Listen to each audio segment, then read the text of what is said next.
colegas, los alumnos, los estudiosos de distintas áreas de la historia de la política, para presentar el libro de Guillermo Almeida, militante crítico, Una vida de lucha sin concesiones, donde relata los contextos de distintas épocas en las que vivió y de distintos personajes que trató en distintas partes de su vida. Él lo dice, no es una autobiografía de mi vida, no mucha gente le va a importar, aunque en realidad sí nos importa mucho, pero toca la historia política de nuestros países y de algunas proyecciones internacionales, sin perder un estilo intimista de raconto de la vida, tal como se podría contar a su hijo, que de hecho fue así, porque cuando él le cuenta a Carlos parte de su vida, Carlos le dice, bueno, pues escríbelo, ¿no? Y así nace este libro, para que la historia no se pierda, y gracias a esto tenemos este excelente libro sin concesiones. Y un poco parafraseando a Guillermo en el libro dice, paso el testimonio para que haya memoria. Siempre con miras en el socialismo, Guillermo toca de manera crítica los aciertos y los errores, a veces más los errores que los aciertos, porque a partir de ellos se aprende y se construye con una visión realista tanto del socialismo real, valga la redundancia, como del capitalismo que cada vez más salvaje y depredador. También, como escribe Emir Sader en la introducción, en el prefacio, en la presentación, este dice, es un gran manual en el mejor sentido de la palabra, de introducción a la política en un mundo contemporáneo. Y también, como él dice, este no es solamente un libro que nos hubiera gustado haber escrito, es una vida que uno hubiera deseado haber vivido. Bueno, vamos a iniciar con los comentaristas. Rosario Ibarra no pudo venir, pero mandó una carta al acto de presentación del libro de mi amigo Guillermo Almeida, que voy a leer. Me habría gustado estar acompañando al amigo y camarada Guillermo Almeida en la presentación de su libro. No puedo, pues, como saben, he regresado a vivir en Monterrey y solo voy ocasionalmente a la Ciudad de México. He sabido que el libro de Almeida es un recuento de su vida militante. Ha sido honroso haber coincidido con Guillermo en diversos momentos y jornadas de lucha. Siempre solidario nos recibieron él y Anaté, su compañera, en su casa de Roma, cuando viajábamos por Europa en gira, reuniendo apoyos y solidaridad a nuestra lucha por los desaparecidos políticos y denunciando ante organismos internacionales la conducta del gobierno mexicano. En México fueron frecuentes también nuestras coincidencias y encuentros en diversos momentos de la lucha y por medio de nuestros amigos y camaradas comunes. Recuerdo nuestra participación en las jornadas de movilización contra el fraude electoral del 2006 y también aquella experiencia de prepotencia e intolerancia que recibimos de aquel que consideraba que algún tema, como la resistencia en Chiapas, era de su exclusiva preocupación y autoridad. Fue, por cierto, durante otra presentación de un libro de Almeida, en que también le acompaña, como ahora, Edgar Sánchez y yo. Les mando un abrazo fraternal y felicitaciones a Guillermo por su nuevo libro, así como saludos a Anaté y los demás compañeros presentes en este evento. Monterrey, Nuevo León, a 18 de febrero de 2014, Rosario Ibarra.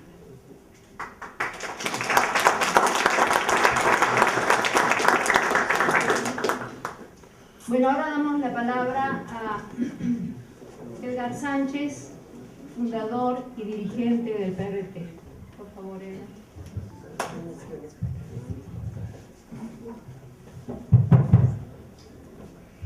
Buenas tardes, compañeras y compañeros. Agradezco en primer lugar la invitación del propio Guillermo y de los compañeros organizadores y promotores del evento desde la Universidad Metropolitana. Efectivamente, el libro de Guillermo, que de entrada y de inmediato debo recomendar para todos ustedes, para su lectura e incluso estudio, es, como se ha dicho ya, incluso un texto que aprecio como muy importante para todos los compañeros y compañeras militantes de la izquierda revolucionaria en nuestro país y en América Latina. Guillermo, muchos de ustedes lo conocen ahora así como reconocido académico en la propia UAM, escritor de artículos semanales en La Jornada, etc. Conocido intelectual, que lo es sin embargo, y esto es el valor principal del libro, que me gusta mucho, incluido desde su título, como militante crítico, es más bien para nosotros el camarada militante, revolucionario e internacionalista. Incluso es especialmente crítico en el ámbito académico. Me tocó una brutal intervención, diría yo, de Guillermo al inaugurarse el seminario en la UAM hace una semana, criticando a los intelectuales y su situación de privilegio, etcétera, y su poco compromiso.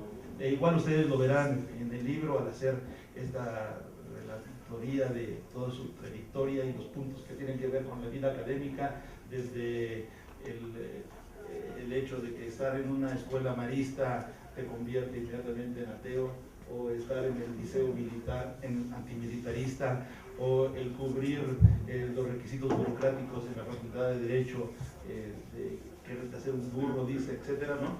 Es permanentemente esta crítica. Su vida, su ambiente es la militancia política, revolucionaria e internacionalista. Para alguien como yo, soy de alguna manera como bisagra entre dos generaciones militantes. Aunque somos amigos y camaradas de mucho tiempo, no soy de la misma generación de Guillermo. Yo digo, obviamente, pero algunos me dicen que no, que creen que somos de la misma época. Es la casita blanca, pero es un estilo que usamos ahora también, lo trae Luciano y hasta Máximo, que es mucho más joven que nosotros. Y esa generación, la generación posterior a la fundación de la Cuarta Internacional, enfrenta una situación muy particular, muy difícil, que es la que para mí es muy interesante del libro de Almeida, ¿no? De conocerlo, y por lo cual lo recomiendo para los camaradas militantes de las nuevas generaciones de nuestro movimiento, conocer ese periodo que es distinto a lo que es propiamente mi generación, y que soy como engrane, digamos, en eso, que es la generación post-68, que la situación es particularmente distinta a la situación que los camaradas de la generación anterior van a enfrentar, ¿no? Eso tiene que ver con lo que hemos llamado el pronóstico de Trotsky al momento de la fundación de la Cuarta Internacional en el 38. Trotsky batalló mucho para convencer a sus compañeros partidarios y a otros miembros de otras corrientes políticas de la necesidad de la fundación de un nuevo partido, de una nueva internacional. Desde el año 33 hasta el 38 batalló en ese sentido, y finalmente en el 38, cuando se funda la Cuarta Internacional, es un pequeño puñado de militantes identificados propiamente con la corriente del propio Trotsky, la corriente a la cual él se negaba a llamar trotskista, ¿no? Sino bolchevique-leninista, generalmente, fundan la Internacional en el momento más difícil para el movimiento revolucionario, ¿no? Como es conocida la frase, en el momento más oscura de la noche del siglo, en el momento del ascenso y de la consolidación del fascismo por un lado y del estalinismo por el otro. Hay todo un debate de Trotsky con respecto a otros compañeros que piensan que no es el momento incluso de fundar la Cuarta, que había que esperar un momento de ascenso y no un momento de reflujo, de derrota, de represión, como era el 33, cuando el pacto Hitler-Stalin, ¿no? Hasta el año del 38. Entonces, cuando se funda la Internacional, Trotsky, en el mismo programa de transición del documento fundacional de la Cuarta, hace lo que llamamos como un pronóstico. Él calcula que viene la nueva guerra mundial, que en la nueva guerra mundial habrá, como con la primera guerra mundial, un ascenso de la revolución en los países coloniales y semicoloniales, que la internacional comunista desaparecerá, ¿no? Entrará en crisis, ¿no? Y que la Cuarta se convertirá en la nueva internacional revolucionaria de masas. Lo que ocurre en 1940, como sabemos, asesinan a Trotsky, y lo que ocurre después de la Segunda Guerra Mundial no encaja del todo, digamos, en el pronóstico de Trotsky. Hubo la Guerra Mundial, efectivamente, hubo el ascenso de la revolución de los países coloniales y semicoloniales, ¿no? Es el caso de la Revolución China, es el caso de la revolución en Yugoslavia, es el caso de revoluciones en los países árabes y coloniales de Asia, pero la Internacional Comunista la disuelve Stalin, en efecto, como parte de los acuerdos de Yalta y de Potsdam con el imperialismo, pero los partidos comunistas, por la resistencia del pueblo soviético a la invasión nazi y por la forma en que se reparten el mundo, se convierten en muchos países, especialmente de Europa, en partidos comunistas de masas. Y la Cuarta Internacional no resurge como Trotsky había previsto, como en el caso de la Tercera Internacional, como una internacional revolucionaria de masas. Esta situación, ya sin Trotsky, es la que la generación posterior a la Guerra Mundial, la generación de la Cuarta, tiene que analizar y explicar, encontrarle salidas, y que evidentemente en una situación tan complicada va a provocar finalmente una crisis en la propia internacional. Y yo digo esto porque no es el caso, como era muy común, hacer chistes y bromas sobre la suerte de los trotskistas después de la Guerra Mundial y las escisiones y las rupturas y los pequeños grupos militantes revolucionarios y la suerte y la evolución de algunas de las corrientes políticas, digamos, en esa geografía política del movimiento de la Cuarta Internacional. Guillermo y yo mismo, pero en otra época, somos, digamos, de corrientes políticas del trotskismo distintas, ¿no? de la que él viene, de la que es su evolución, y que esta es la parte muy interesante de explicación y de análisis y de crítica del propio Guillermo en el libro de la corriente latinoamericana del trotskismo alrededor del Buró Latinoamericano, de lo que después en los 60, 70, cuando yo empecé a militar, conocimos pues como el posadismo, ¿no? Pero la situación de estas corrientes tiene que ver con una situación objetiva en donde, digamos, el pronóstico de Trotsky no se cumple, no porque se hubiera equivocado en algunas de las cuestiones que él estaba señalando, sino porque la situación internacional cambió de una manera no previsible. Y esto obviamente mete en crisis al proyecto de la internacional y provoca escisiones, rupturas, diversos reacomodos. Entonces, esta parte que tiene que ser, en efecto, el libro no es una autobiografía, es una historia militante, pero es un libro político finalmente, y por eso digo que es muy importante e interesante para las nuevas generaciones, ¿no? Para entender los problemas políticos a los que se enfrenta esta generación, la manera de resolverlos, y al mismo tiempo se pueden hacer muchas críticas. Yo mismo, al iniciar nuestra participación política después del 68, éramos extremadamente críticos de corrientes como de la que provenía Guillermo, ¿no? Pero que el análisis histórico nos permite ubicar esas condiciones y entender las dificultades que enfrentaban los camaradas de las diversas corrientes del internacional en esa época. Y al mismo tiempo reconocer la negación militante, la entrega militante, la entrega a la militancia revolucionaria e internacionalista, de la cual Guillermo es un ejemplo impresionante, como muchos otros compañeros de su generación, como Ángel Cayul, como en otro terreno también Adolfo Gili, como varios de los compañeros de esta corriente que cumplieron tareas internacionalistas en diversas partes del mundo. En algún momento ustedes lo leerán, el momento en que Guillermo va a Yemen, ¿no? De repente todo esto ya te parece como una historia de las 1001 noches, ¿no? de diversos países del mundo, culturas, costumbres, movimientos revolucionarios distintos, etcétera, en donde están, no como en una crítica que se hacía al Che Guevara y que nosotros también tenemos que responder y reivindicar la militancia del Che, no es que son aventureros, no son militantes pequeños burgueses acelerados que quieran andar de un lado a otro, etcétera, ¿no? Sino son parte de un proyecto revolucionario, un proyecto de una revolución mundial, ¿no? Que conscientemente, abnegadamente, militantemente, lleva a esos militantes a intentar diversos esfuerzos de organización, de militancia, de proyectos políticos revolucionarios en diversos países del mundo. En el segundo momento, después del 68, hay una nueva circunstancia, incluso para el trotskismo, para los que surgimos en la vida política a partir de entonces, en donde las condiciones de persecución, sobre todo por el estalinismo y otras corrientes, cambiaron, ¿no? Para nosotros. El espíritu y el enfoque también de muchos de nuestros militantes es distinto al de los militantes del periodo anterior, en ese sentido.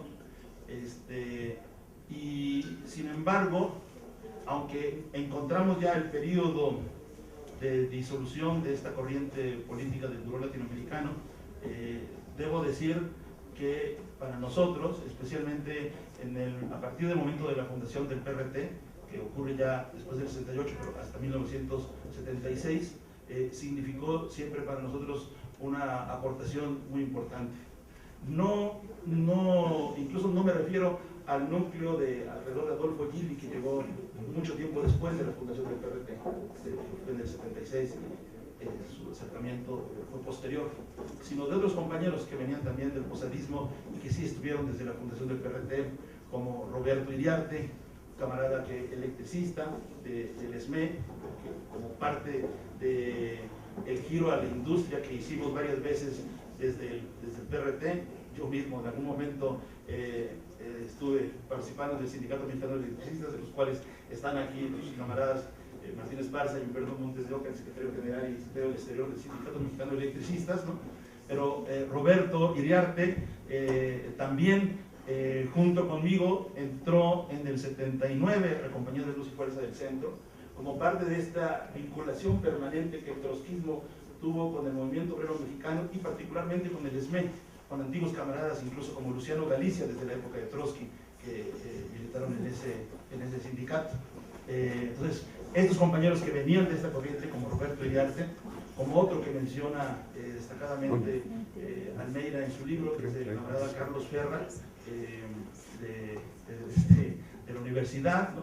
Que militaba en el POR desde antes del 68. Después del 68, Ferra se va a Sonora como maestro y él es fundador de un grupo político en la Universidad de Sonora, Prefacio, que va a ser la base para la conformación del PRT en Sonora, con compañeros destacados del movimiento estudiantil del 73. El año pasado hicieron varias actividades de celebración del aniversario del movimiento estudiantil de Sonora del 73, ¿no? Con muchos camaradas que fueron dirigentes de la Federación de Estudiantes y del movimiento de aquella época, y que organizó políticamente uno de estos cuadros que venía del posadismo, el compañero Carlos Ferra. Y después, con el paso del tiempo, otros compañeros que si no estuvieron en la fundación del PRT, estuvieron en la colaboración y el trabajo con nosotros. Hace rato lo comentábamos, Almeida también lo menciona en su libro.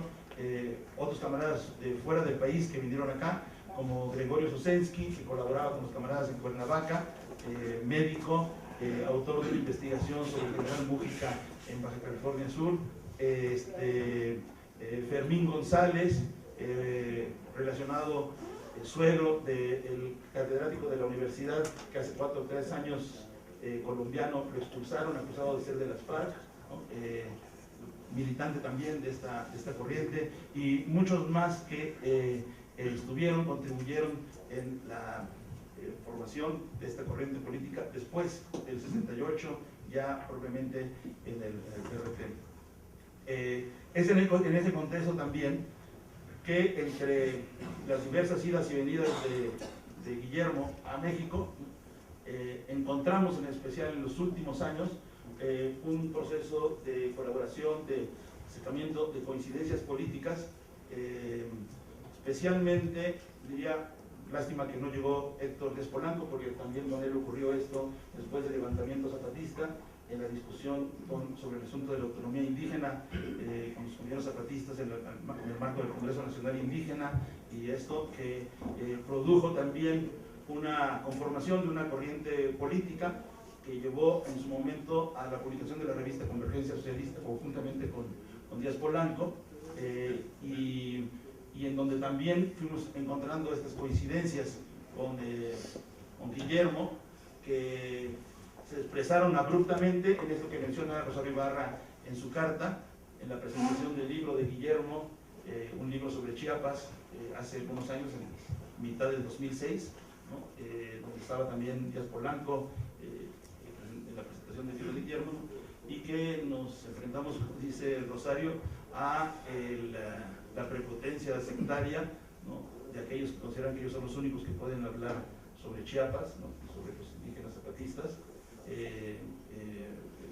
rechazando los planteamientos que Almeida había venido realizando y que apoyábamos durante todo este periodo. Y luego, también en esa presentación me encuentro junto con la posición de Rosario Ibarra, que había sufrido también esta rechazo por parte de la Comandancia General del EZ en este periodo, producto de la posición expresada en la campaña electoral del 2006, sostenida por Rosario Ibarra, por José Antonio Almazán y otros compañeros en relación a esa campaña. Es por eso que para nosotros el asunto del reconocimiento que implica la presentación de este libro, del trabajo de Almeida, no es un reconocimiento solamente sobre el pasado militante de Almeida. Para nosotros es un reconocimiento de una coincidencia política con un camarada militante crítico, como dice su libro, ¿no?, con el cual estamos empujando todavía en la misma perspectiva política nuevos proyectos, como es muy significativamente el apoyo y la coincidencia con la que hemos contado de Guillermo Almeida para el proyecto propuesto por los compañeros del SME para la creación de lo que llamamos un partido propio de los trabajadores en México, que nunca ha existido, un partido de clase, el partido que han propuesto los compañeros del SME, la OPT, Organización Política del Pueblo de los Trabajadores, en donde estamos comprometidos y donde la opinión, el apoyo, la solidaridad de Almeida ha sido una constante, contra la opinión de otros intelectuales, ¿no?, que han apoyado otras alternativas, algunos de los cuales aquí presentes en la mesa, en un debate político importante, serio, ¿no?, pero que muestran a Almeida como este militante, insisto, al que no lo estamos reconociendo solamente como por lo que hizo durante todas estas décadas, ¿no?, sino por lo que sigue haciendo, la contribución que sigue teniendo. Supongo que la presencia aquí de Martín y de Humberto ratifican también lo que habíamos visto ya en la reunión de la Comisión Ejecutiva de la OPT, que es la invitación a Guillermo para que esté presente el próximo sábado en la fundación de la nueva Central de Trabajadores que el SME y nosotros estamos impulsando, y que va a ser un paso muy importante también en este esfuerzo que caracteriza a Almeida de toda su vida, de organización proletaria, ¿no?, de la organización de los trabajadores, tanto en el terreno sindical como político, que es el nuevo esfuerzo en que estamos involucrados. Termino leyendo para ustedes un reconocimiento que resolvimos la semana pasada en el Comité Político del PRT para hacerlo entrega en esta ocasión al compañero Almeida. El reconocimiento que entrego dice así: aprovechando la presentación del libro del camarada Guillermo Almeida, militante crítico, hemos querido hacer llegar un merecido reconocimiento a su trayectoria como militante revolucionario e internacionalista, que estamos convencidos debimos hacer desde hace tiempo. Ha sido una trayectoria que en los últimos años nos ha permitido el privilegio de contar con sus opiniones, análisis y reflexiones que han alimentado y contribuido a la elaboración de nuestras posiciones políticas, las cuales, acertadas o equivocadas, son finalmente nuestra responsabilidad, pero para las que hemos tratado de escuchar, leer y tomar en cuenta las del compañero Guillermo Almeida. En la Conferencia Nacional Extraordinaria del PRT el 15 de septiembre del 2006, Guillermo Almeida participó con nosotros, junto con la compañera Rosario Ibarra, en el análisis de la agitada e interesante situación política del momento. Conferencia de donde, por cierto, Rosario Ibarra salió esa noche a dar el grito alternativo en el Zócalo de la Ciudad de México. Aunque después hemos invitado a Almeida a algunas sesiones del Comité Central del PRT, su necesario regreso a Buenos Aires por razones médicas nos dificultó contar con él en los recientes congresos nacionales del partido, especialmente el del 2010, que hizo una renovación de la dirección partidaria. En todos estos eventos hemos considerado a Guillermo Almeida prácticamente como un camarada más de la dirección partidaria y no como un consejero externo. Nunca hemos podido formalizarlo por las dificultades en coincidir con el tiempo y las actividades de Almeida, y por lo tanto tampoco en la posibilidad de consultarlo con él, que se asume independiente organizativamente, pero siempre un militante consecuente. Esa frase que usa, que no es muy agradable, perro suelto, perro sin collar,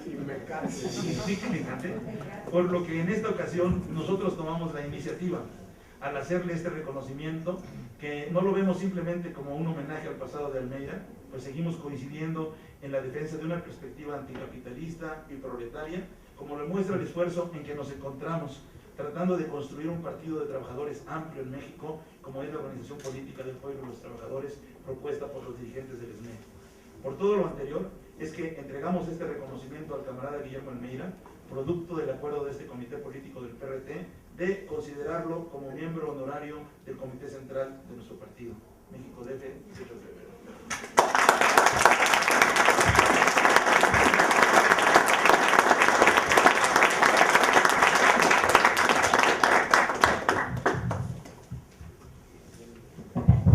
Bueno, agradecemos especialmente a Edgar Sánchez, que nos ha puesto en una situación de militancia real, no solo la militancia que leímos en el libro de Guillermo.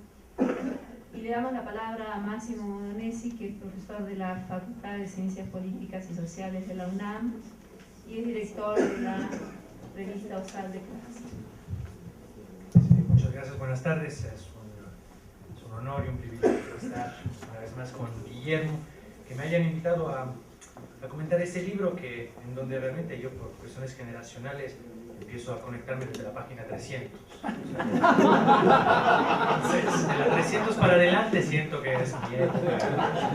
Puedo hablar, entonces no voy a hablar tanto de eso, no puedo hacer tantas referencias al pasado, pero sí tengo una... Y el libro tiene 350 páginas. Sí, en realidad es muy poco. Pero al mismo tiempo, no voy a hacer un comentario por tanto de esa naturaleza, pero sí tengo una experiencia, digamos, autobiográfica, personal con Guillermo. O sea, es en buena medida por Guillermo que yo he tomado ciertos caminos en la vida. Entonces, ahí hay una cercanía personal, política, muy fuerte. Entonces, en realidad, en relación con eso voy a decir algunas cosas, digamos, incluso eventualmente emocionado, porque creo que es la parte que más me mueve. No solo es un libro importante de historia, es un libro de historia, digamos, que traza un fresco de 70, 80 años de la historia de la izquierda, allá donde a Guillermo le tocó vivir, en ese espíritu militante que cualquier país, cualquier lugar, cualquier causa podía ser la suya. Yo tuve un encuentro, yo conozco a Guillermo en los años 90, o sea, ya cayó el muro, y en una coyuntura particular en Italia, o sea, donde Guillermo estaba en Refundación Comunista, yo me acercaba a Refundación Comunista, al mismo tiempo conocí a México, hacía el levantamiento zapatista, y para mí conocer a Guillermo fue algo que me realmente sacudió profundamente, porque pues, yo a los 20 años nunca había conocido a alguien que tuviera a esa edad tan arraigada ciertas convicciones, que tuviera una conducta tan entera, tan digamos, de militante de base, a pesar de tener una trayectoria política e intelectual tan extensa, de que supiera, digamos, leer los procesos mundiales con esa amplitud. que encarnara en el fondo algo que es propio de una generación. Ojalá que tuviéramos las generaciones que siguieron, que seguimos, o sea, toda esa amplitud de mirada, esa capacidad de cruzar cultura, de no perder de vista, de no caer en nacionalismos estériles, en miradas parciales, en esa capacidad también de ser efectivamente militantes, de recuperar esa noción de militancia plena, integral, y de hacer algo que me pareció que Guillermo lograba muy bien y que lamentablemente no siempre es una combinación que circula en el mundo de izquierda, es mantener una profunda radicalidad sin ser sectario. Creo que Guillermo tiene esa capacidad de ser profundamente radical, muy filoso, sin concesiones, efectivamente, a veces incluso chivo en cristalería, como dirían en México, capaz, pero al mismo tiempo sin caer en sectarismo, siempre en el afán de, digamos, destrabar situaciones, de abrir perspectivas, siempre con un ánimo positivo y constructivo. O sea, en ese sentido, creo que militante crítico es, digo, no es un nombre poético, pero es muy efectivo en términos de la descripción de lo que ha sido. Para mí, efectivamente, el encuentro con Guillermo, que de alguna manera me acercó a una pendiente más radical de las tradiciones de izquierda, que me abrió también el contacto con México. Guillermo llega aquí en 95, yo llego en 96 a México, por casualidades, pero también sintiendo que llegaba a un país donde había alguien, además, que me estaba esperando, que siempre mantuvo abierta la puerta de su casa, o sea, con una humanidad y un afecto, una capacidad, digamos, también de mirar a los costados y hacia abajo, no con una actitud absolutamente no propia del mundo intelectual mexicano y mundial, digamos, de saber relacionarse con otras generaciones, también de saber pensar en clave de formación, de educación política. Creo que hay muchos aquí que veo caras de que hacen sí, son ex estudiantes de Guillermo, gente joven que se acercó a Guillermo y probablemente vio la misma experiencia que me tocó vivir a mí. En eso creo que hay con la contribución, digamos, la vida de Guillermo es una contribución y yo estoy muy contento que se haya logrado eso. Yo leía los primeros capítulos, los borradores hace años, Guillermo me los mandaba, yo le insistía además que hablara más desde su propia experiencia, su propia subjetividad. Hay como cierta humildad militante, que de repente escribía una autobiografía que era un libro de historia, ¿no? En donde se desdibujaba, trataba de dar una idea de contexto, donde hablaba de procesos, de movimiento, de nosotros, de ellos, y finalmente la figura. Y creo que al final, en las versiones que fue madurando, apareció esa beta, claro, siempre digamos, colocada en procesos colectivos, siempre atenta a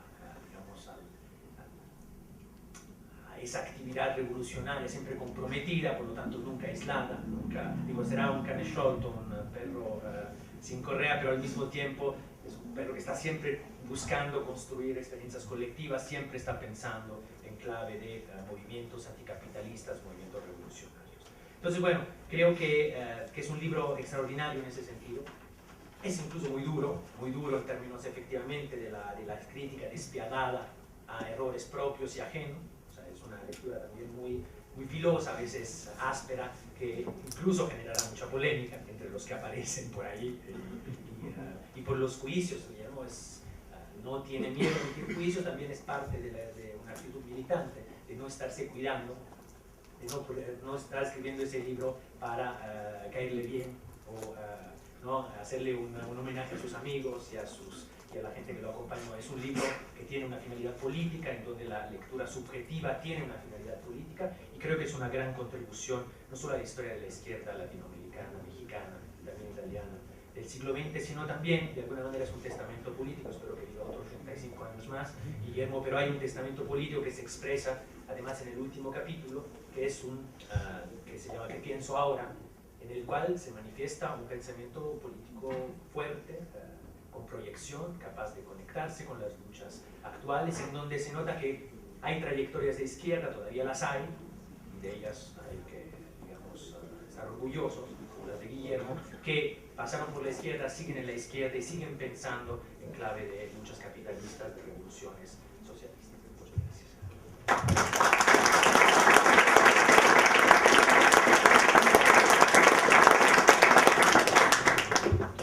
Le agradecemos a Máximo la lectura de las últimas 50 páginas. Y le damos la palabra a Luciano Concheiro, que es profesor investigador de la Universidad Autónoma Metropolitana.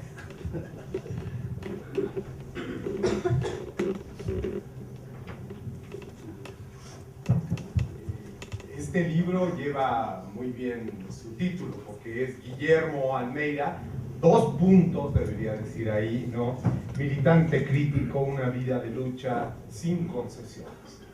Y yo agradezco, igual que mis compañeros, y también mi querida compañera, el haber sido escogido por Guillermo para decir aquí unas cuantas palabras. Quisiera, como me toca cerrar, recuperar algunas cosas que me parece a mí son un referente fundamental. Son memorias de 7 décadas, nada menos, si se dice rápido, pero yo creo que este siempre joven luchador, como se dice también en otro de los prólogos que acompañan este libro, nos va ayudando a entender efectivamente cómo la historia representa un arma de lucha para nosotros, pero también es una historia en disputa, la del comunismo en nuestra América y el mundo. Sí, es una ventaja además para nosotros que esta historia sea hecha, como en el caso de Guillermo, desde la experiencia de un internacionalista, de espíritu crítico y sin concesiones, como bien se ha dicho aquí. No es por nostalgia, digamos, que escribe estas páginas Guillermo. Es parte, y yo quisiera subrayarlo, de un compromiso de un militante comunista desde la felicidad de ser comunista, porque como dice Guillermo, es para exaltar a la acción. La política, me parece a mí, presentada aquí en su vertiente pública, pero también en sus ramificaciones en la vida privada, por aquello de que lo privado es también público, se hace a partir de un canto de experiencias. Es una suerte de contrapunto entre historia y experiencia, de una experiencia histórica, aunque sea en el fondo esto un contrasentido aparente, de un desafío más bien de cómo organizar, sí, y además ir recuperando estos elementos de pretéritos confundidos también con un reconocimiento de que estamos sujetos en este libro a la narrativa y por lo tanto a una experiencia actual realmente histórica. Es la historia de un historiador que vivió intensamente estas experiencias en un momento de quiebre epocal, que es cuando él lo está escribiendo, donde, y escribe para los jóvenes que por suerte se encuentran aquí, en un compromiso personal también con su hijo, como ha sido ya dicho, y sobre todo como parte de haber sido, en términos muy privilegiados, un testigo ocular de muchos de los elementos, pero sobre todo empujando estos grandes cambios en nuestro continente, donde hay una mezcla de las pequeñas historias con las grandes. No es un abandono del contexto en el cual van evolucionando y rompiendo o reconstruyéndose. Por el contrario, vamos a encontrar que todos los procesos a los cuales se refiere Guillermo se van situando, son historias de alguien que condujo su propia vida, decidió ser proletario por convicción, por construir un partido revolucionario y para ello entender, vivir las condiciones de clase, pero desde una honda humanidad también, sin ceder en su amor por el arte y la cultura. Digamos, el por qué escribir la historia desde la experiencia, diría yo.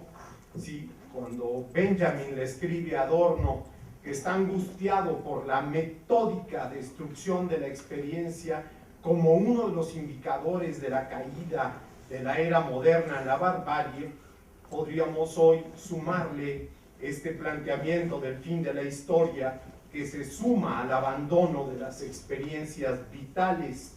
Para este libro, ¿sí?, una mezcla bella entre historias cruzadas con las experiencias vitales de Guillermo, la no pérdida de la memoria, su transmisión a los jóvenes, a los nuestros más próximos y a los de todos, lleva impresa la denuncia para parar la barbarie, de la pérdida de la experiencia, pero también transmite en su militancia y consecuencia vital un canto a la vida, un canto a la alegría. Guillermo reconstruye una y otra vez de las derrotas y triunfos el horizonte de futuro, las utopías posibles más allá de la experiencia, porque ellas pueden conducir al cinismo o también pueden conducir, como lo hace este libro, donde hay valores que rompen con esa perspectiva y también si encierran una experiencia. La experiencia con Guillermo también nos acaba dominando en la narrativa. Yo digo, este es un libro, en términos generales, comentábamos algunas cosas, sí, sobre todo en el cierre, en estas 50 páginas que mencionaba Máximo, sí, finales donde nos ganan los acontecimientos actuales, pero en términos generales, el libro, no por pretensión, diría yo, sino por esa carga de gran humanidad que nos domina a lo largo del trabajo, nos presenta alejado de la rigurosidad de esta académica que en general encierra esta suerte de alejamiento, de objetividad, etc. Aquí vamos encontrando una descripción maravillosa, por ejemplo, de Buenos Aires, o tenemos estas expresiones de escenas de los barrios de migrantes, de las características que van teniendo cada uno de ellos, los jirones que encontramos de París, de las acciones directas con molotovs incluidas, hasta las reuniones de los partidos, de sus humanos grises oscuros y de una excepcional, pero excepcional memoria personal, como la de Guillermo, que batalla porque el presente no se presente, esto es, va narrando de forma tal, y en algunos pasajes se pregunta a sí mismo si no le está sucediendo eso, que está reinterpretando ya lo sucedido a través del presente y de las preocupaciones del presente. Es en este sentido un libro de una honestidad extrema. Le va dando importancia a las cosas aparentemente también triviales, y el atesoramiento de momentos de alegría, de momentos simpáticos, de condiciones irónicas, sí, se usan con una fuerza, como ha sido dicho aquí, devastadora a veces. El primer capítulo, perdón por volver a él, las pieles de Buenos Aires se llama, vaya comienzo novelesco, ¿sí?, donde hay de verdad unos planos y unos paisajes y unos giros de lenguaje propio, ¿no?, atravesado por la lucha de clases, por la Revolución Española tempranamente, porque, como dice Guillermo, nací en Buenos Aires, en la calle Juncal, esquina con Libertad. Entonces, en esta perspectiva, desde la ciudad somnolienta hasta aquella que está poblada por huelgas y manifestaciones, de la ciudad aldea, como él mismo dice, hasta la que vive el internacionalismo en sus calles y barrios, o está bañada y dominada por el nacionalismo. Pasando por el abuelastro y la mentalidad de coleccionar libros, la cultura como constante, y hasta llegar a la defensa de Yugoslavia y del titismo con el abuelastro. Esto es la transformación de la familia con todos sus claroscuros, con la presentación de lo que es el París del 37, al cual asiste con su padre encargado de la, digamos, delegación argentina en la Feria Mundial, o las traiciones que van enredándose, los fascistas, o hasta llegar al nazifascismo, la escuela, todo lo otro que ha sido relatado aquí y que no me detengo más en ello. Yo diría, hay algunos debates, y con esto quiero cerrar, que me parecen transversales al libro, que son preocupaciones de orden práctico-teórico fundamentales a lo largo de esto. Está este tema del partido, ¿sí? Y de lo que significa ser militante del partido, la necesidad del partido, en la diversidad de partidos que militó Almeida, ¿sí? Con todo y que parece una constante, fueron organizaciones en constante transformación, referentes militantes, de los distintos trotskismos, de las experiencias de la fundación partidaria en distintos países, sí, en esa subespecie Lenin-Trotsky en la cual se siente identificado Guillermo. Pero también es esa descripción del mundo del trabajo, el del ser obrero, el de la máquina, el de las condiciones de ser metalúrgico o textilero o trabajar en las aceiteras, etcétera, lo que va construyendo todo un sentido, digamos, de una visión sobre el partido que rompe todo sectarismo, que rompe con toda visión estrecha, sí, que sirve para plantearse cómo construir el instrumento para la transformación social. Otro de las constantes es, y en la definición de Guillermo como argentino, está el frente al peronismo y una reivindicación muy especial de una crítica feroz al peronismo y a la vez una recuperación importantísima del papel que juega en la historia de la propia clase obrera argentina, de cómo se va dando este entramado, de cómo pertenece a esa historia y que distinguió también entonces la militancia de Guillermo, y que hoy he estado yo también en otras presentaciones, particularmente en Buenos Aires, donde siempre les pica la cresta a los peronistas y casi que acaba uno saliendo corriendo junto con él, ¿no? Porque son bastante violentos estos amigos. Ahora, en el ir por el mundo, me parece a mí que tenemos una lectura maravillosa. A mí presentarnos ese Brasil de Getúlio Vargas y después del post-varguismo también, en términos de cómo lo va recogiendo, lo que esto significa en ese momento específico y clave de la historia brasileña, me parece a mí un gozo impresionante. Lo mismo que la construcción y la idea de cómo en Córdoba, Argentina, para no confundirnos porque anda por todos lados, sí, Guillermo, en Córdoba, Argentina, se van dando las condiciones que después van a explicar mucho mejor el cordobazo. Si uno dice, bueno, por generación espontánea o cómo se da, y no, encontramos aquí esa figura de obrero, estudiante, otras características que nos van descubriendo elementos muy importantes. También estos tres Méxicos que le tocan a Guillermo en sus tres momentos distintos en la participación, pero también el paso por el Perú, las descripciones que tienen, que ya han sido citadas aquí en Yemen del Sur, en ese Guillermo con turbante, sí, que también en esa Italia y en esas vueltas a Italia también, en esos recorridos, nos van planteando otra vez una historia donde el sentido mundo se sintetiza en una persona.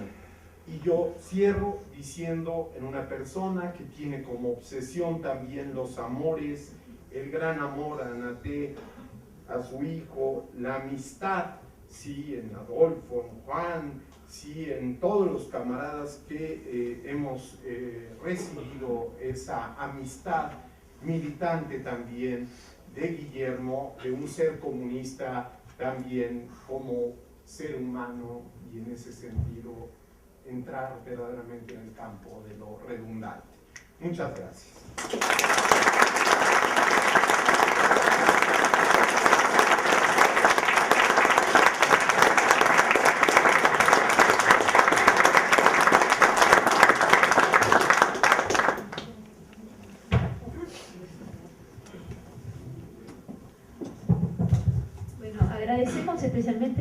comentarios que han rescatado distintas dimensiones, tanto de la vida de Guillermo como del libro, como de la situación política nacional y parte de la internacional que le tocó vivir a Guillermo. Y le damos la palabra al autor.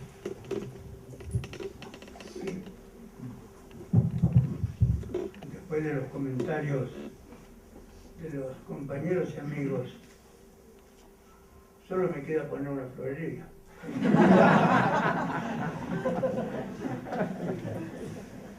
Les agradezco muchísimo, pero estoy convencido de que tengo muchos defectos y que el libro también los tiene. Espero que también se refieran a las lagunas, y sin duda encontrarán, ya que, como decía Luciano, 7 décadas de militancia significa un montón de experiencias, un montón de errores, un montón de opiniones, un montón de libros leídos, un montón de discusiones, y eso chocó violentamente con mi objetivo, que era pasar un testimonio, dar un libro legible, si es posible bien escrito, pero legible, a los jóvenes que no tienen tiempo para leer ladrillos, ni tienen dinero para comprarlo. Entonces, en realidad el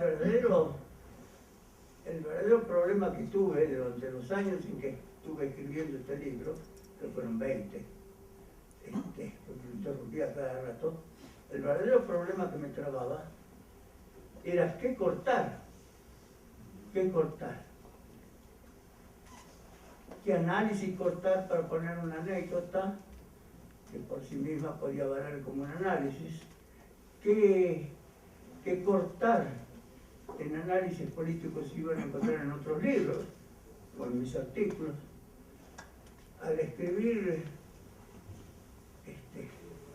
por fortuna mía, para periódicos mexicanos de la nueva época, el 1+1 primero, que renovó el periodismo mexicano, y después La Jornada, y al escribir para México, ese país tan particular, donde gobiernos como el de Echeverría, asesino de estudiantes, dejaba libre acción a los extranjeros exiliados, con la condición, por supuesto, de que no tocasen al señor presidente, a la Virgen de Guadalupe ni a los verdes. Fuera de eso podían hablar de lo que quisieran, cosa que no sucedía en ningún otro país. Y por consiguiente, en buena parte de mi vida tuve la oportunidad de escribir 3 o 4 artículos por semana, lo cual significa que desde los años 70 hasta aquí, 40 años, contando 52 semanas por año, son unos cuantos miles de artículos. Y yo sentía que no podía reproducirlos en el libro. No podía tratar qué pasó en Yugoslavia, la disgregación. No podía tratar los yugoslavos que había conocido. No podía tratar qué pasó con la izquierda revolucionaria francesa, porque se derrumbó. No podía tratar un montón de cosas que eran muy importantes. No podía tratar la propia crisis de la Corte Internacional, de la cual yo dije formar parte ya en los años 50, pero de la cual nunca estuve alejado, aunque no formaba parte de los militantes, en una relación crítica pero constante, con Mandel, con los otros. Entonces, este es un libro de lo que no fue escrito, también. Debo decir que el título se lo debo a mi compañera que me convenció de que mi título primitivo era muy poético, pero no servía para nada. Yo había puesto Largo viaje entre 2 noches, la noche del nazifascismo y la noche actual. El largo viaje era el mío, pero eso no lo entendía ni Cristo.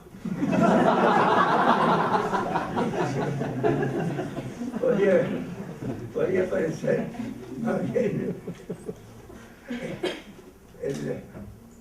la historia de un T por 8.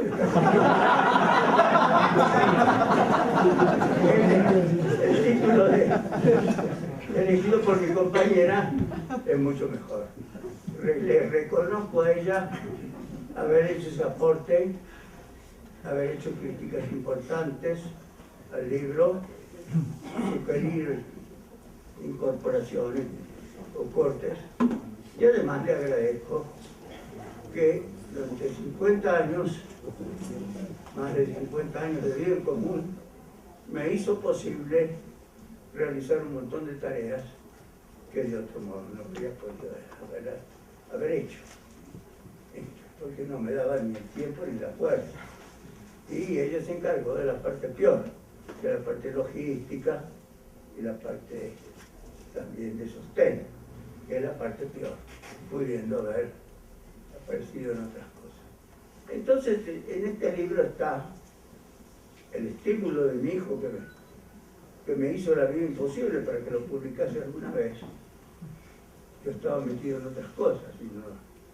Y también está mi compañera aquí presente. Agradezco la presencia aquí de viejos compañeros, de personas que están en la lucha muy importantes, de viejos amigos, de jóvenes que fueron mis alumnos. Y creo que esa es la mezcla. Cada vez más nuestras sociedades en América Latina tienen un 20, un 30% de gente que tiene una gran experiencia y una gran trayectoria política, pero que ya no está directamente en la actividad de primer plano, pero a la cual no se le puede quitar lo bailado. Sabe qué es lo que hay que hacer. Y también ese sector se fusiona, los que tienen un cuarto siglo menos que yo, me estoy refiriendo a lo de 50, a lo de 60 años, ese sector se fusiona con un sector minoritario de la juventud obrera y estudiantil, no solamente estudiantil, que quiere entender qué pasó, porque quiere actuar, quiere transformar. No viven interesados en el pasado. No es la viuda de Lenin, ni la viuda de Trotsky, ni la viuda de Marx. Toma con distancia y con espíritu crítico, laico, a las grandes figuras del movimiento obrero, a las cuales reconoce, pero no las sigue al pie de la letra. Y su preocupación central es por qué hubieron errores, qué tipo de errores se produjeron, cuáles fueron las insuficiencias de la izquierda, qué es lo que está pasando, qué podemos hacer ahora. Quieren unir la historia con la construcción del futuro, como corresponde, ¿no? Porque si para algo sirve la historia, es para tratar de entender cómo cambiar el futuro y cómo construir otra cosa. A eso me dedico el libro.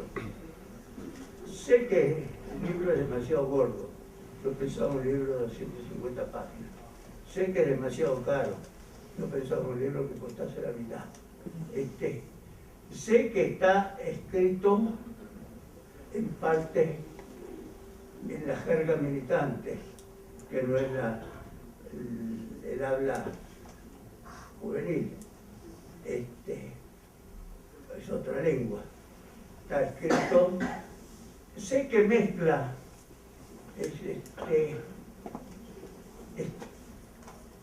experiencia de la historia, críticas, con exposición de lo que para mí debe ser el socialismo y qué tipo de partido puede ser el que luche por eso. Sé que me meto en cuestiones peludas y simplemente enuncio respuestas, pero no desarrollo. Eso queda para otros libros si tienen plata para comprarlo, si tienen tiempo para leer. En efecto, ahora pienso, ya libre del trabajo porque estoy jubilado, no libre de la militancia, tengo el doble, escribir dos cosas absolutamente diferentes pero iguales. Una, un balance del marxismo hoy, a partir de los Grundrisse, y otra cosa, cuentos cortos, en forma de ágil, 3.000 palabras nomás cada uno, pero un montón, sobre todo lo que no puse en el libro. Uno de los problemas grandes de la izquierda es que no ha hecho balance del pasado. No ha hecho balances de sus dificultades, de sus limitaciones, del porqué de los fracasos. No ha hecho un balance del pasado. No hay. Y entonces se vive construyendo sobre arena, porque no hay fundamento. Se pueden repetir los mismos errores y todo. El otro problema es que por este libro pasan grandes figuras, pasan sombras gigantescas. Abdel Fattah Ismail, el líder sindical que dirigió la lucha por la independencia en Yemen del Sur, construyó un partido socialista en el movimiento nacionalista árabe y un Estado, y supo mantenerse en el medio de la disputa entre la Unión Soviética y China, a la cual se unía Corea del Norte e incluso Cuba, todos con una ayuda muy peluda, una ayuda interesada. La embajada soviética tenía 400 integrantes, era vital para el país, porque traía médicos, traía armas, traía cultura. La China tenía 200, competía con la soviética, en el campo médico y en el campo de la agricultura. Los coreanos tenían 300 en la embajada y competían con los chinos. Se los distinguía porque cada uno tenía un botón más grande. Uno con Stalin, el otro con Mao y el de Kim Il-sung, no te digo, se culpaban todos.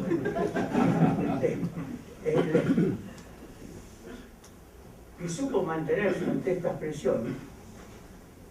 Era un gran político y un hombre valiente, tenía 30 y pico de años. Toda la playa de los que hicieron la revolución en Yemen del Sur era gente de 30 y pico de años, y una gran valentía y muy inteligentes. Se podría contar anécdotas increíbles de estos compañeros. Pero no tengo tiempo. Pero de todas maneras, algún día lo contaré. Pasa también Ben Bella. Ben Bella era un musulmán moderado, nacionalista, era héroe de guerra francés. De Gaulle le había dado la medalla más alta del ejército francés por valentía de combate y por haber derribado varios Stuka. Él había sido sargento del ejército francés, había combatido en Montecassino. Guillermo, ¿te puedes acercar el micrófono, por favor? Porque acá afuera no te escuchamos. Perdón. Gracias. Perdón. Gracias. Montecassino, la batalla donde los gringos llevaron a la masacre a los brasileños, de los 1.200 brasileños quedaron 110, y a los argelinos. Por supuesto, los gringos se limitaban a bombardear desde lejos a los alemanes atrincherados. Y Ben Bella había sido uno de los que habían dado el asalto a Montecassino, que era un hombre. Ben Bella era un nacionalista, pero fue partidario de la autogestión y buscó el apoyo en ese entonces de la Corte Internacional, no como nacionalista, o en parte sí como nacionalista, sino como revolucionario nacional. Yo me acuerdo nosotros, yo era dirigente de un partido en Argentina, mandamos 4 compañeros obreros de la dirección a fabricar armas para la Revolución Argelina. Y Michel Pablo, secretario general de la Cuarta Internacional, fue detenido junto con un compañero holandés por fabricar no solamente armas, sino también pasaportes y dinero francés falso para que los argelinos pudieran financiar su actividad.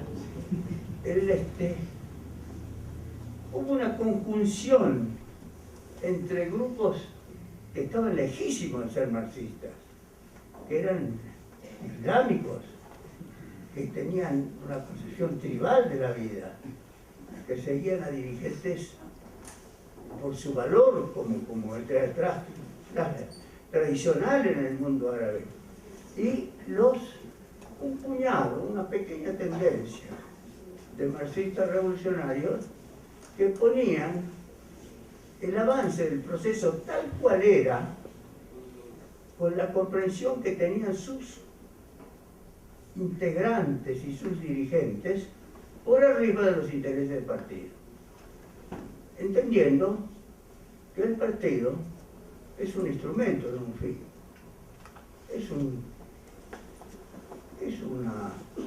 una herramienta, es un martillo, y que ese martillo puede servir como puede no servir, porque si le falta el cabo o no sirve para golpear, pues mejor tirarlo a la basura y buscar construir otra herramienta.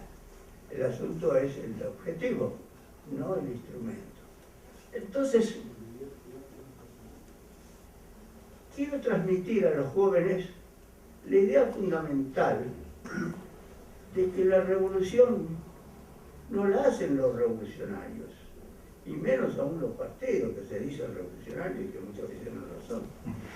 La revolución la hacen los que no quieren hacer la revolución, pero se ven obligados a hacerla, porque si no se mueven, si no actúan, el mundo en que viven se derrumba y se les va todo al demonio. Si quieren ser independientes como árabes, tienen que echar a los ingleses. Y echar a los ingleses significa también echar a los sultanes árabes. Y significa también entonces redistribuir la tierra. Y significa también tomar medidas desde otro punto de transformación de la sociedad. No se requiere que sea marxista o que esté convencido de la línea que uno plantea para trabajar con él. Yo solo aprendí como dirigente sindical peronista. No peronista yo. Dirigente sindical de una fábrica que tenía 7.000 obreros que me eligieron secretario del sindicato contra los charros, expulsado del sindicato por ser trotskista. ¿Cuántos trotskistas en esa fábrica, 7.000 obreros? No pasábamos de 40, incluyendo los simpatizantes. Y si contábamos solamente los militantes, éramos 7. Eran uno cada 1000. Sin embargo, me eligieron. ¿Por qué me eligieron? Porque los movimientos sociales utilizan correctamente, como utilizaron en los chapanecos, a la gente del norte que se refugió en la selva y se mató trabajando en la selva, primero bajo el ala de don Samuel Ruiz, después políticamente. Los utilizan, porque los ven honestos, los ven bravos, pero no coinciden 100% con ellos, tienen el otro pensamiento. Y lo mismo pueden elegir un compañero revolucionario como dirigente sindical, o inclusive apoyarlo políticamente en condición, a pesar de que ellos no son revolucionarios, sino que quieren simplemente vivir mejor dentro del capitalismo. Entonces hay que tomar los procesos como son y apoyarlos como tales. Creo que eso es una de las cosas. La otra cosa importante es, que quería comunicar, es la necesidad de ver a la historia como lo que es. La historia es un resultado de voluntades humanas, de las clases en lucha, de los trabajadores. Los dirigentes tienen la altura de la ola que los lleva al gobierno. Chávez era grande, porque fue grande la ola de rechazo a la política proimperialista, primero con el Caracazo, después con las experiencias. Chávez supo responder a eso y entonces lo reconocieron y lo izaron en el gobierno. Pero Chávez no hizo el proceso hizo a Chávez, es otra cosa. Si hay que entender lo que pasa en Chiapas, hay que entenderlo por los años y años de preparación, de luchas dentro del PRI, de lucha por el maíz, de lucha junto al ESME, de luchas democráticas en Chiapas, por la preparación, larga preparación de un sector de los indígenas, entre otras cosas con la ayuda de la diócesis de San Cristóbal, no tanto en las otras diócesis, que los llevó a confluir con ese puñado de militantes que venían de otro lado y a reconstruir la mentalidad política de esta gente, a reeducarla, a reorientarla. Chiapas no se explica por Marcos, Marcos se explica por Chiapas. Es otra cosa completamente distinta. Entonces, la necesidad de entender que en esa contradicción hay margen para idas y vueltas, y hay margen para desgastes, y hay margen para contradicciones, y hay margen para todas las cosas, es fundamental. Donde todo nos enseña a pensar en los salvadores, la religión, la política, pensar en que el mundo los salvan los líderes, los salvadores. Hay que pensar que la liberación de los trabajadores será obra de los trabajadores mismos, en primera persona. Ellos, que van a crear sus dirigentes, que les respondan, por supuesto, pero que el papel esencial es el proceso de conciencia al cual hay que hacer madurar, aunque uno no coincida 100% con eso. En Yemen del Sur, de repente, no había construido un pequeño partido político, con gente de un valor extraordinario, muy jóvenes, 20 y pico de años, habían combatido contra los ingleses, combatían contra los prejuicios. De repente, a mitad de la reunión desaparecían 3 o 4. Al principio yo, con mi mentalidad occidental, decía que ya no van a ir a informar a la policía política, estamos aquí reunidos. No, se retiraban al cuarto de al lado para hacer sus plegarias. Y me los encontraba todos haciendo sus plegarias. Eran musulmanes y al mismo tiempo revolucionarios socialistas. ¿Qué le podía decir? No seas imbécil. Desarrollarle las otras cosas. Que él en su momento decidiese personalmente si era o no musulmanes, que no tenía la mayor importancia.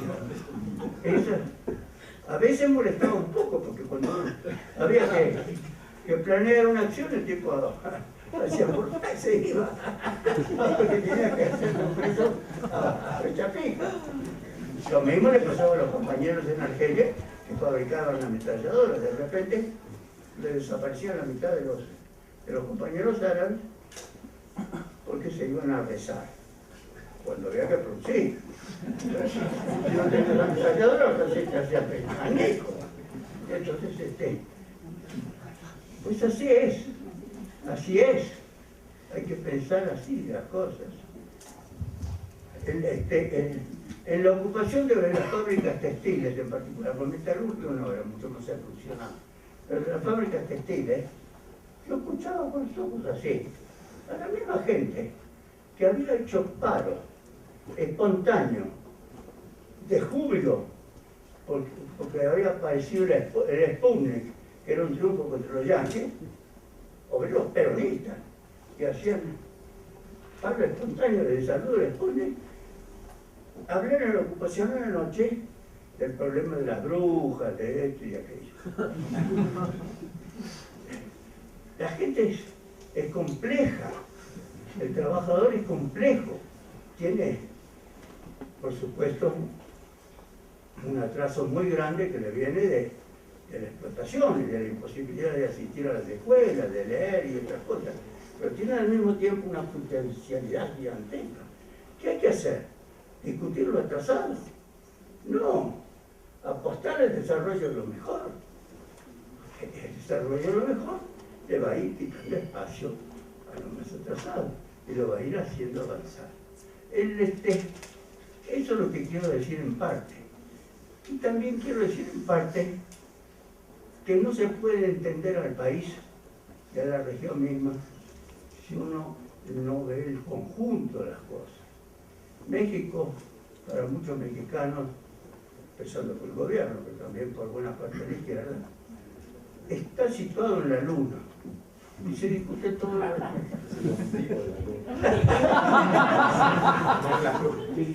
pero no tienen en cuenta que si el elefante que está arriba se enferma gravemente y le da diarrea, nos morimos inundados. Es decir, que hay que tener en cuenta el proceso de construcción del capitalismo, las perspectivas, y entender eso, porque si no entendemos eso, damos paso de ciego. No podemos prever nada ni trabajar para mañana, simplemente peleamos porque hay que pelear, y eso es muy importante.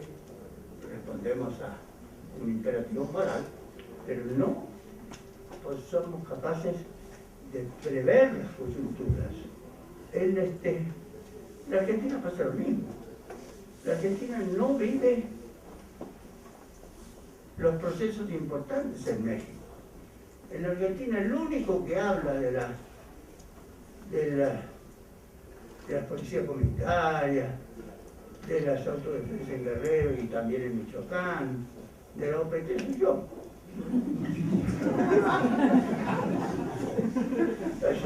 Son 40 millones de habitantes. Yo le explico la Minchuca, que tienen la cabeza cerrada, el nacionalismo, que es mucho peor que la Minchuca. La Minchuca te produce el mal de chacas y el corazón se echa de pedazos. Pero el nacionalismo peronista. Nuestros países han vivido siempre aislados unos de los otros, sin participar en las experiencias colectivas, sin aprender de los otros compañeros, sin intercambiar experiencias y apoyos.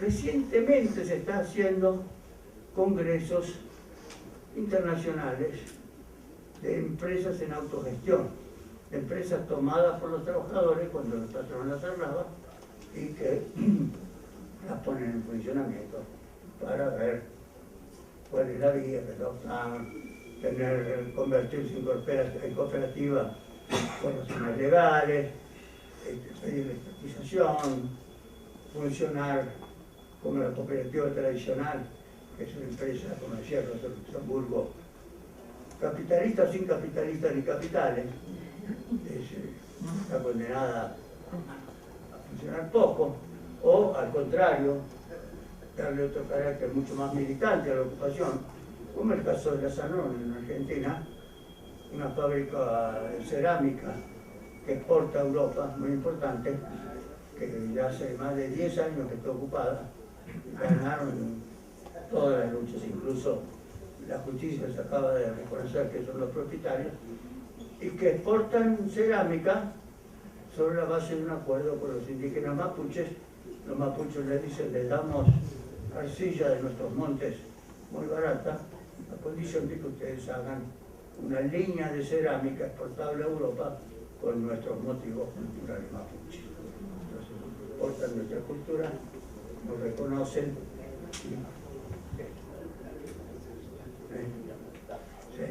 Entonces, me habla la voz de la conciencia.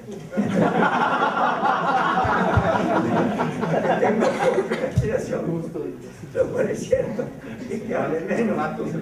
Él tiene razón. Él tiene razón, entonces voy a concluir. El otro objetivo del libro, aparte de fomentar una visión internacionalista, es centrar la preocupación en qué hacer ahora. Las disputas del pasado son muy importantes, hay que hacer un balance. Pero las disputas del pasado son disputas entre muertos. y otras cosas, y en otros momentos. Esta época es totalmente distinta. Vivimos en una crisis epocal, una crisis en la cual desde hace rato estamos en la barbarie.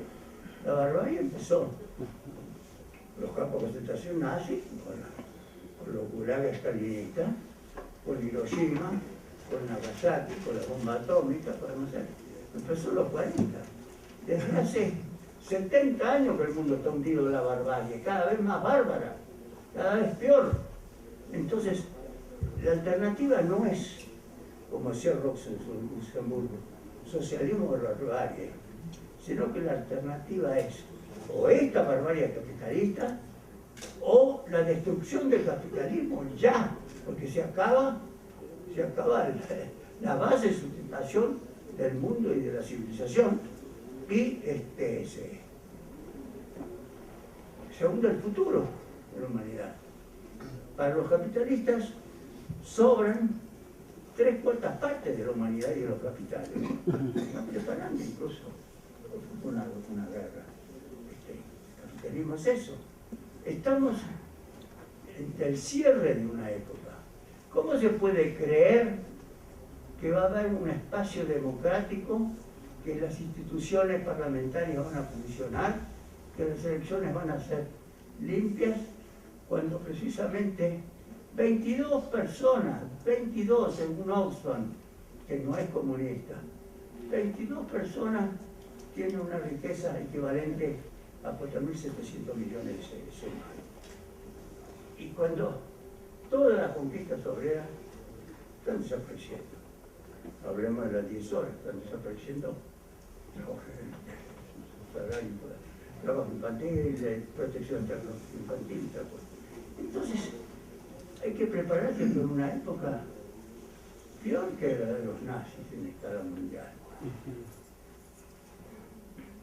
Y eso sí, los trabajadores tienen que estar preparados para eso. Entonces las luchas por las conquistas, por defenderlas, que son sacrosantas, las luchas por los derechos democráticos, hay que defenderlos, que son sacrosantos, deben estar instalados en una perspectiva anticapitalista. Por eso yo apoyo como cosa más fundamental lo que está sucediendo, la autoorganización de forma confusa que se da en Michoacán, que se da en Guerrero, la policía comunitaria, la creación de la nueva central obrera, la OPT. Todo eso lo dije en la entrevista de la jornada, y una excelente compañera y buena periodista como Gladys Pérez se le pasó de noche, porque eso no lo ven. Ven en cambio qué se puede pensar de Andrés Manuel, qué se puede pensar de Marcos, qué se puede pensar de Cuauhtémoc Cárdenas, qué se puede pensar de Socorrita, pero no ven lo importante, que es lo que están haciendo en forma confusa, en forma, por supuesto, atípica. Cada fenómeno es atípico, es nuevo, de la autoorganización. Yo saludo la creación de esta nueva central obrera, independientemente de que va a ser débil o va a ser pequeña. Pero es importantísimo porque es la única central no charra y revolucionaria que va a haber en México. Y en América Latina, donde sobran las centrales obreras, todas ellas como instrumento del aparato del Estado y del gobierno, y a veces del aparato del Estado, pero no del gobierno. Los sindicatos que combaten allí son heroicos, los compañeros electricistas son heroicos. Lo que las condiciones de México, de pobreza, de falta de trabajo, de todo, resisten sin agarrar la indemnización y el resistido y luchan por mantener la estructura del sindicato y por conseguir el derecho a la jubilación tratando igual con el gobierno, son verdaderos héroes del trabajo. A eso hay que apoyar. En segundo lugar, crean una nueva cosa. La Comisión Federal del Trabajo ha sido cerrada. Teóricamente, el sindicato que se basaba en la discusión con la Confederación, con la Comisión Federal del Trabajo, Luz y Fuerza, perdón. Los sindicatos se encuentran en una situación, desde el punto de vista legal, difícil, porque es un sindicato, en realidad, de resistencia. Es un sindicato teóricamente desocupado y es un sindicato de lucha. Pues ese sindicato resiste desde hace tiempo y ese sindicato se une con otros también en diversas condiciones. ¿Por qué? Porque el obrero no es solamente el que discute la venta de su fuerza de trabajo, como si vendiese papas, cuál es el precio y en qué condiciones se la vendo. Esa es una de las condiciones en que vive el obrero, integrado dentro del sistema como productor consumidor, pero es también el que quiere cambiar el sistema, el que encuentra las injusticias, el que lucha por la justicia, el que lucha por su dignidad, el que es revolucionario y el que mantiene una perspectiva de cambio, aunque la situación sea difícil. Entonces, es una selección esa central sindical, una selección de los mejores hombres y mujeres de México, como es una selección la OPT, independientemente de todos los límites que puedan tener unos y otros. Eso es lo que hay que desarrollar. Estamos en una época diferente. Y el 90% de nuestras preocupaciones debe estar puestas en cómo avanzar en todo lo que se pueda avanzar juntos. A mí no me preocupa mucho si en el bus que tomo uno de los pasajeros que va también en rumbo a la izquierda se baja en la primera cuadra. Lo importante es que se haya subido al bus. Vamos juntos una cuadra, vamos juntos 10 metros en lo que se puede ir juntos, sin hacer concesiones de principio, sin hacer concesiones ni al Estado, ni a los partidos del Estado, que son, ni a la Iglesia, que es del Estado también, ni a ninguno de esos. La independencia de los trabajadores es otra de las cosas que quiero mostrar en el libro. El fracaso de la Fundación Comunista, que fue muy importante, se basa en que no tenían independencia de los trabajadores, no creían en la independencia de los trabajadores. Veían más la atracción del aparato del Estado y de las curules y de la presidencia de la Cámara, que no cuentan nada en Italia, como no cuentan nada aquí, sobre la organización independiente, la autoorganización de los trabajadores. Bueno, he hablado demasiado.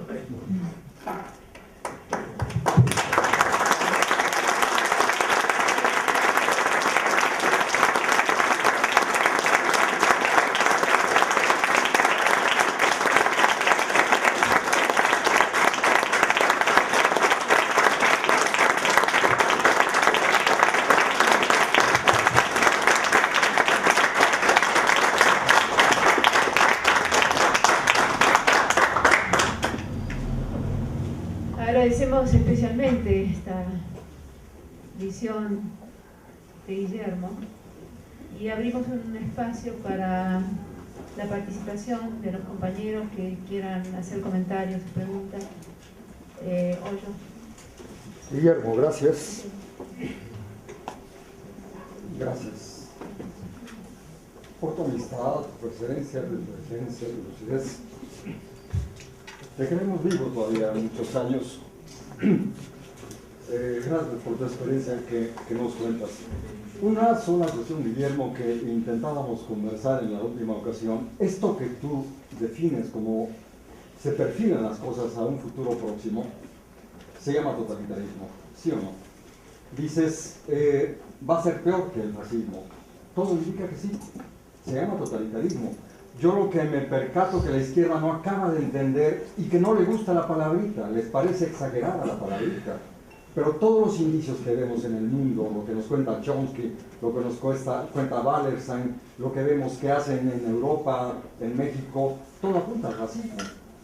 Cuando ahora en el último número de la revista Proceso nos muestra cómo el PRI es protector de los narcos, asociado de los narcos, gobernadores de diferentes estados, Coahuila, etc., hay un proyecto totalitario. Yo creo que tú nos puedes decir algunas palabras acerca de esto. Compañero, por favor. Sí. Bueno, quiero felicitar a Guillermo por haber realizado este libro y sobre todo por dirigirlo a los jóvenes. Yo conocí a Guillermo en 2005, cuando era mi profesor en Ciencias Políticas, y en ese momento yo no sabía la trayectoria de Guillermo, no sabía que había sido militante, no sabía que había sido preso político y toda su trayectoria, fundamentalmente porque Guillermo siempre ha sido una persona muy sencilla, jamás le ha gustado hacer hablar de la trayectoria y de su gran cultura, y en ese momento para mí pasó inadvertido completamente su trayectoria, ¿no? Fue hasta el año 2006, en pleno fraude electoral, y es una situación que yo quiero compartir con todos, cuando yo vi en el campamento de Reforma que muchos trabajadores que estaban pegados a artículos de la jornada de Guillermo, en las campañas, en las tiendas de campaña que ponía la gente en Reforma. Y también yo llegaba a ver a personas que repartían sus artículos como volantes. Y fue entonces a partir de entonces cuando yo empecé a cuestionarme quién era Guillermo, cuál había sido su trayectoria, y yo después pues encontré una vasta, un cúmulo de enseñanzas que nos tenía que dar, ¿no? Me gustó mucho el libro, creo que se debe estudiar varias veces, se debe leer. Me agradó mucho que haya hablado acerca del peronismo, como los errores que tuvo la izquierda trotskista a la hora de orientarse hacia un fenómeno muy complejo que no entendía pues, este sector de la izquierda, y sobre todo la parte, por ejemplo, en México del zapatismo, como Guillermo ha sido uno de los pocos intelectuales en la izquierda mexicana que se ha atrevido a señalar los errores de la dirección zapatista pese a las furiosas críticas que le puedan hacer determinados sectores, ¿no? No me gustó la parte mucho como cierra el libro, yo se lo dije a él, pienso que es un poco pesimista, pienso que pudo haber fortalecido más los aspectos para decir dónde se puede abrir un proceso de lucha, por ejemplo en Grecia, por ejemplo en España, no sé, me hubiera gustado que fortaleciera eso más Guillermo, pero bueno, sin duda es un libro clave que hay que revisar varias veces porque tiene muchas enseñanzas para los jóvenes que quieren luchar por el socialismo. Gracias. Gracias. ¿El compañero? Bueno, primero agradecer a Guillermo las palabras que ha mencionado y todo el respaldo que ha dado a la lucha de 16.599 trabajadores que no hemos aceptado liquidarnos.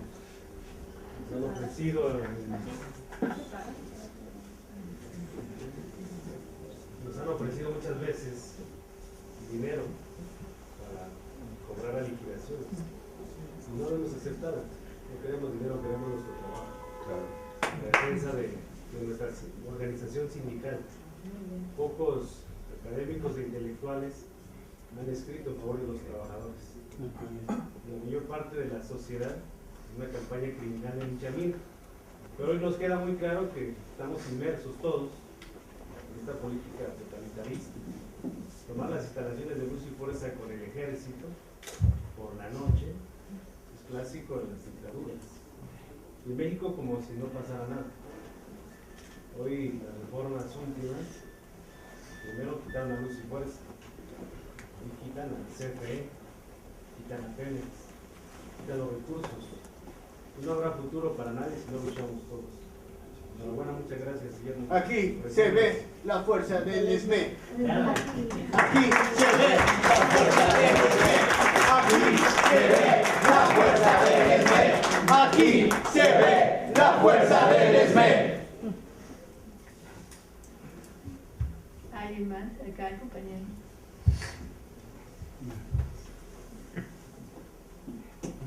Voy a leer para ser un poco más puntual.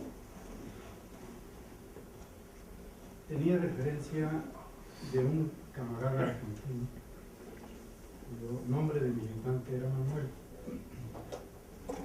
Después que había sido detenido y enviado a Argentina, Vito Dulci, me enteré que había llegado a participar en la organización de nuestro partido, fuertemente diezmado por el encarcelamiento de Gini y otros compañeros y de la persecución a que estábamos sometidos por el gobierno de Díaz Ordaz.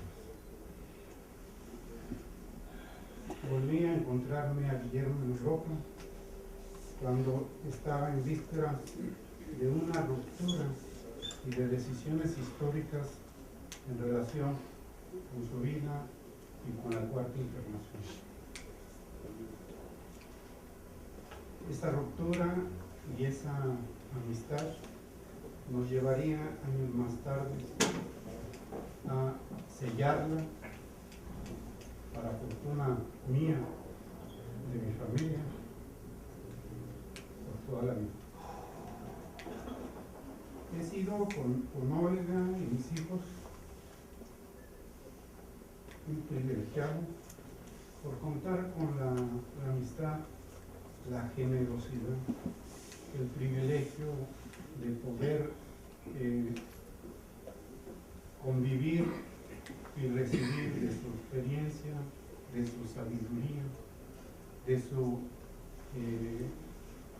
constante y filosa crítica respecto a los sucesos, respecto a compañeros, respecto a cosas sobre las cuales en algún momento habrá que volver precisamente con el espíritu que él nos ha planteado en esta presentación. Entre ello, lo menciono solamente, nuestra experiencia en relación al ejército, historia no debidamente analizada, no debidamente o no suficientemente documentada, que él, como otros compañeros, como muchos vivimos antes de lo que ocurrió en 1960. Siempre Guillermo, desde que lo conozco, soportado, impulsado, incansablemente por una mujer también extraordinaria, Ana Teresa. Muchas gracias por tu libro y por tu generosidad.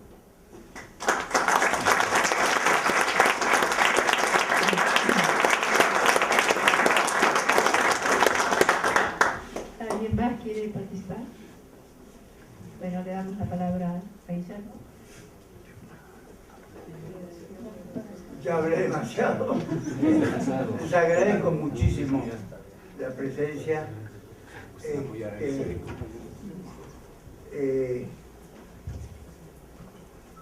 Este libro, por supuesto, por un lado, es el nivel en que estaba en condiciones de hacerlo. Comprendo que la parte final es muy esquemática. Me estaban apremiando desde hacía meses para que saliera de una vez el libro. La tuve que hacer a revienta a caballo. Está no suficientemente pulida. Si ustedes van a ver la primera parte, está mucho más trabajada, incluso desde el punto de vista literario, que la parte final. La parte final es una tiro como tira un carnicero la carne sobre el asador, ¿sí? Sobre la autogestión, sobre la autoorganización, pienso esto, el que no le guste que se joda.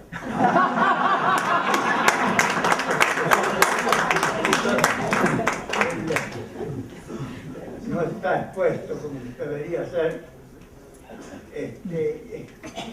Prometo arreglarlo si es que hay una segunda edición y si no, arreglarlo en exposiciones más amplias de lo que dice ahí en otro lugar. Yo no escribo por escribir, por eso hay pocos libros que haya hecho, son pocos libros.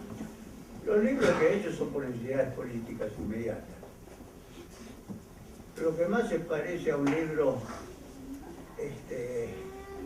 pensado para algo es a 150 años del manifiesto comunista, pero también para promover el homenaje a los 150 años del manifiesto comunista en México y decir algo de eso. Los otros libros son más bien por motivos políticos.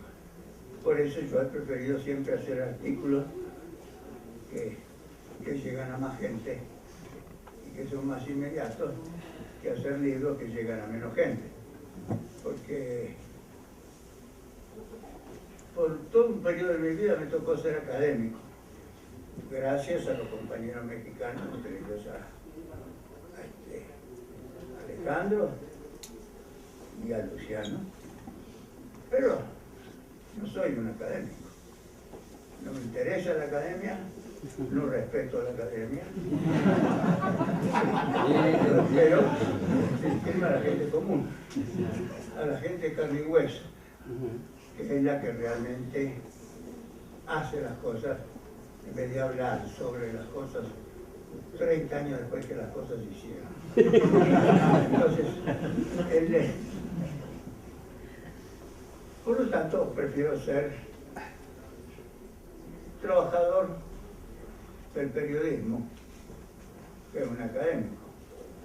Los académicos no se dan cuenta y me quieren dar honores que yo no he aceptado. Lo he aceptado, pero un poco a la fuerza del testigo es él que me obligó a doctorarme a los 70 años y a presentarme al ENI para elevar el puntaje en el posgrado. Entonces, me bastaba con el sueldo, no necesitaba otra cosa. Voy a seguir haciendo sobre todo ese periodista. Y los artículos no los escribo sobre la vida amorosa de la mariposa monarca. Prefiero escribirlos, aunque es una cosa interesante.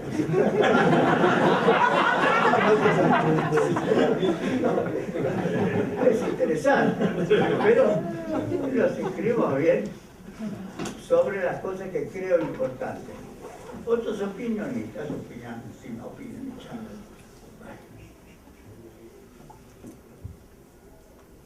He transformado así mi rinconcito que he conseguido en la jornada en una especie de tribuna propia que a veces se da de patadas por los que están al lado, ¿no? Pero así es la vida, así es la vida. Yo digo lo que tengo que decir y al que no le guste, pues otra cosa.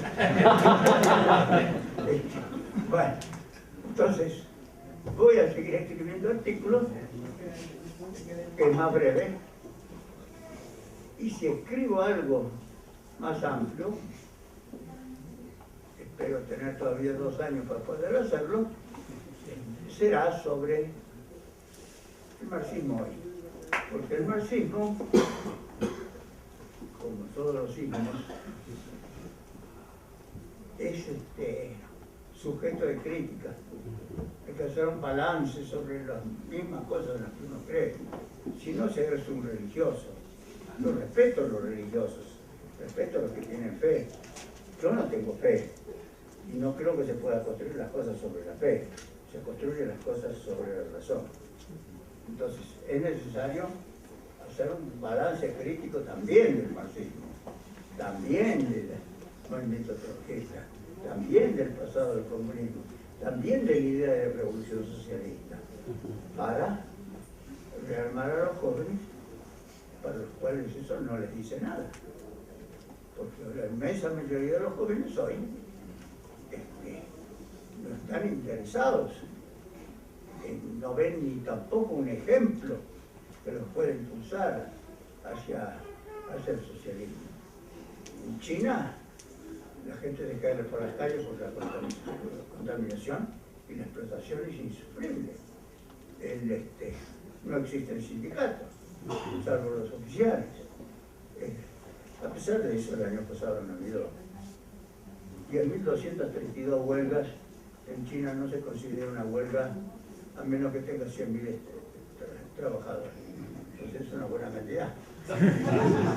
Hechas a parte del aparato, contra el aparato, y triunfantes. Están aumentando los salarios, mejorando las condiciones de trabajo. Entonces, pero no hay ni siquiera la ilusión de una alternativa. como había en la época del triunfo contra el nazifascismo. Millones de personas daban la vida por los partidos comunistas y por Stalin, creyendo que eso era la lucha por la revolución. Se equivocaban, pero ellos eran revolucionarios, daban la vida por eso. Y hoy no hay nada de eso. En Cuba la central sindical es la que comunicó a los trabajadores, que 2 millones de trabajadores, y el 20% iba a quedar sin trabajo, sin consulta ninguna, sin buscar defenderlo, sin nada, simplemente como correcta misión del gobierno. En Venezuela mismo, desgraciadamente el gobierno está tratando de centralizar los movimientos, por supuesto para defenderse a la derecha, pero centralizarlos y militarizarlos. Entonces los castra los movimientos. Entonces hay que escribir sobre eso. Como no hay muchos jóvenes que lo hagan,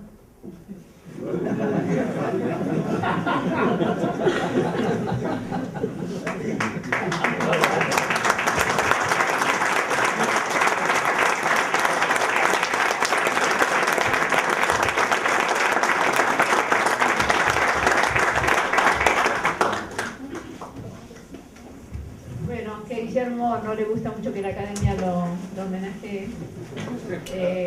Aquí estamos para homenajearlo. Y también acá hay otra gran homenajeada que hizo Anate, a la que le agradecemos que sea la compañera de 54 años. ¡Bravo! De Guillermo.